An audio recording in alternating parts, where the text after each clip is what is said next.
Afghan Lives Matter, c'est le mot d'ordre du rassemblement en soutien aux Afghans qui a réuni plusieurs centaines de personnes au pied de la Statue de la République. L'objectif, obtenir une rencontre avec le ministre des Affaires étrangères Jean-Yves Le Drian pour réclamer, entre autres, le rapatriement des familles des migrants afghans vivant en France et le maintien de l'ambassade française à Kaboul. Parmi eux, Elias Essas, journaliste afghan en exil menacé par les talibans et vivant en Europe depuis 6 ans. Sa famille, elle, est encore à Kaboul. Je suis venu pour soutenir ma famille qui se trouve au milieu d'une guerre. Quand j'appelle ma mère, elle pleure au téléphone. Elle a dû remettre une burqa pour sortir. Toute ma famille est en danger. Ma petite sœur risque d'être capturée et mariée de force par les talibans. Elle est trop jeune pour cela. Et mon petit frère a dû arrêter l'université à cause des talibans aussi.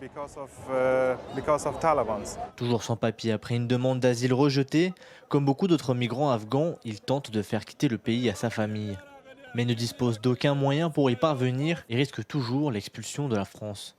Correspondant de guerre lorsqu'il vivait encore à Kaboul, il s'est plusieurs fois retrouvé face aux talibans. Il adresse un message au gouvernement français, mais aussi un avertissement.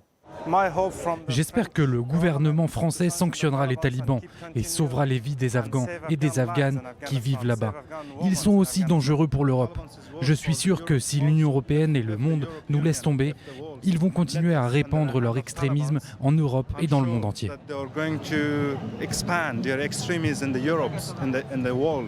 Protéger les Afghans sur place donc, mais aussi ceux vivant en France, car pour les associations, le rapatriement n'est pas suffisant. Elle revendique également la réouverture des dossiers de demande d'asile ainsi qu'un logement pour tous les Afghans résidant en France. En ce moment, on voit beaucoup d'Afghans dans Paris qui n'ont ni nourriture, ni logement, ni papier.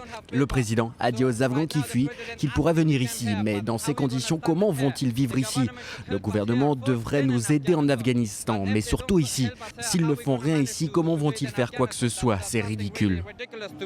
La protection des Afghans s'organise donc difficilement en France, mais le pont aérien mis en place à Kaboul a déjà permis de rapatrier près de 600 personnes, dont 400 Afghans. Le ministère des Affaires étrangères affirme avoir mis en place des procédures accélérées pour leur délivrer des titres de séjour.